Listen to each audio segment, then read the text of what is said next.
हर कहानी की एक आखिरी चाल होती है जो बाजी पलट देती है। क्यारा अब उसी मोड़ पर खड़ी थी। उसकी आंखों में अब न मोहब्बत की चमक थी, न रहम की परछाई, बस एक ठंडा साफ फैसला। वो अरमान को मारने जा रही थी, लेकिन सवाल अब ये नहीं था क्यों, बल्कि ये था क्या वो सही इंसान को मारने जा रही है, या फिर वो खुद किसी और के खेल की मोहरा बन चुकी है। इधर अरमान को शक होने लगा था।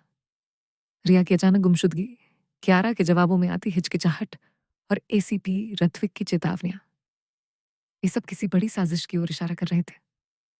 और फिर एक मेल आया, एक पुरानी गली का सीसीटीवी फुटेज, वहीं जहां अरमान के माँ बाप की कार दुर्घटनाग्रस्त हुई थी।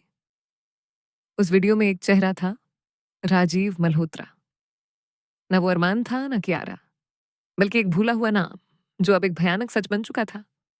राजीव, जो कभी कियारा के पिता का बिजनेस पार्टनर था और जिसने 20 साल पहले एक डील के बदले उनकी गाड़ी से छेड़छाड़ करवाई थी। वो हादसा एक हत्या थी, और राजीव उसका अकेला गवाह और गुनहगार। फिर उसने कियारा को ढूंढा, उसे यकीन दिलाया कि अरमान का परिवार ही उसकी बर्बादी की जड़ है। उसने उसे तोड़ा, गढ़ा और फिर बना दिया एक जिंदा हथियार। एक एक कर सब मारे गए जो राजीव के रास्ते में थे, यहां तक कि रिया भी, जिसने सच के करीब जाने की कोशिश की थी। अब सब कुछ कियारा को याद आने लगा था। वो पहली रात जब राजीव ने उससे कहा था, अगर तुझे अपना सच चाहिए तो तुझे उन्हें मिटाना होगा। लेकिन आज कियारा को बदला नहीं चाहिए था, उसे इंसाफ चाहिए था। उस रात वो अरमान से मिलती है, हाथ में पिस्तौल, आंखों में आंसू और दिल में एक बवंडर। अरमान धीमी आवाज में कहता है, अगर मेरा मरना तुम्हें सुकून देगा तो गोली चला दो क्यारा, लेकिन जो तुम सोच रही हो वो सच नहीं है। मैं तुम्हें खत्म नहीं, बचाना चाहता हूँ। क्यारा की उंगलियां ट्रिगर से हट जाती हैं, और तभी एक गोली चलती है। एसीपी रथविक अपनी टीम के साथ वहां पहले ही पहुंच चुका था।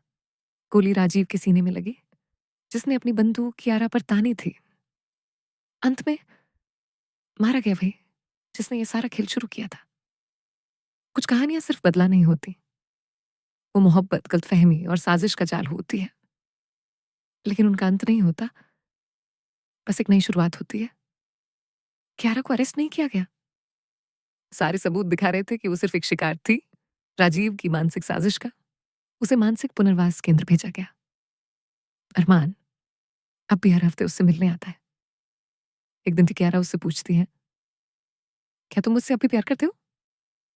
अरमान मुस्कुराकर कहता है, हाँ, लेकिन अब उस लड़की से जो दोबारा किसी को मारना नहीं चाहती। शेडोज ऑफ हर लव कभी रोशनी में नहीं रहती, लेकिन अगर ध्यान से देखो तो हर अंधेरे में मोहब्बत की एक आखिरी किरण जरूर होती है।